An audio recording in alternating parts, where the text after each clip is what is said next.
Magandang hapon mga kamag. So, andito na naman po tayo ngayon sa ating maisan at tayo ay bumibisita dito. Tinitingnan natin mga kamag ang kanyang ang kanyang sitwasyon.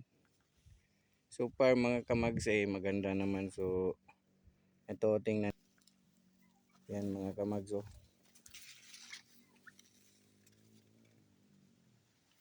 ito double air siya mga kamags, double air. Yan.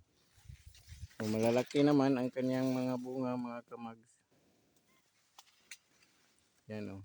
Maganda ang kanyang pagtubo. Yan ay biyaya ng nasa itaas. So, dapat tayong magpapasalamat. So far mga kamags ay maganda. Napakaganda ng tubo niya. So dito tayo mga kamags. So, ito pala ay nasa tabing daanan.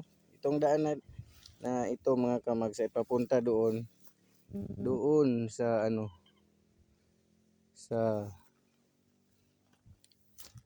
sa Anahon Ridge.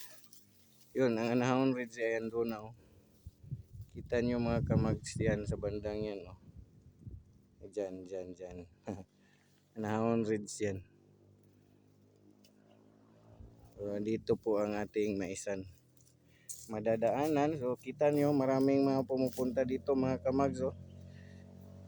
Mamamasyal yan sila mga kamags doon sa Anahon Ridge.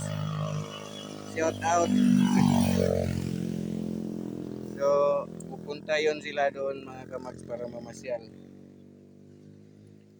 So sa ngayon napakadaming mga turista ang pumupunta doon dahil maganda na nga ang daan. Noong araw ano pa ito, masyadong maputik pag umulan, halos di kaya ng ng motorcycle. Pasalamat na lang kami at na konkreto na dahil yan kay PRRD. Di yan dahil kay Bongbong. Salamat kay PRRD sa magandang daan dito. Nung araw, nung maliit pa ako, nako, kabayo lang at kalabaw ang dumadaan dito guys. Yan ang sitwasyon namin dito mga kamags noon. Sumasakay lang kami ng kabayo at kalabaw. Ngayon, may mga may mga sasakyan na ang mga tao dito mga kamags. Tingnan nyo mga kamags, malaki talaga. Maganda talaga ang niya, pagtubo niya. Yan mga kamags. Dalawa, halos parehas ang laki.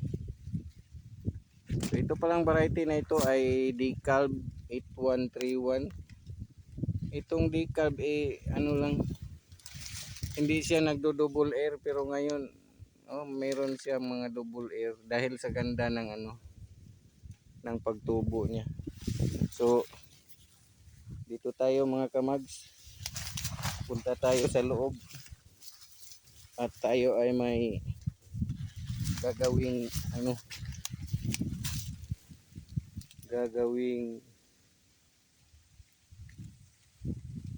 pagputol ng isang puno ng saging doon.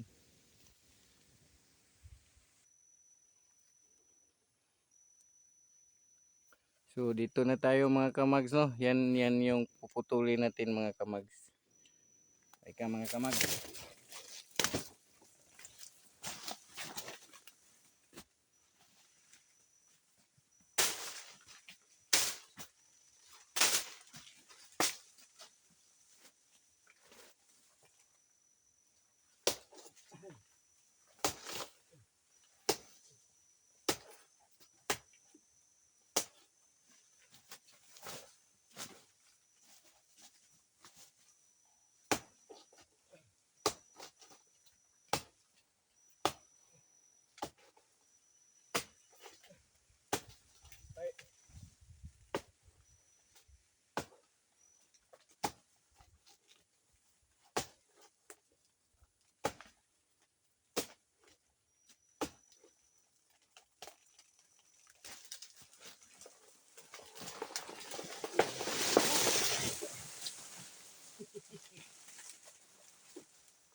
Yan mga kamags, ang laki. Ang laki mga kamags, pero ano siya mga kamags, sira yung kanyang ano, yan oh, may mga spot na black. Yun ang palatandaan na hindi siya maganda. So kahit testingin natin yan mga kamags, tika ha.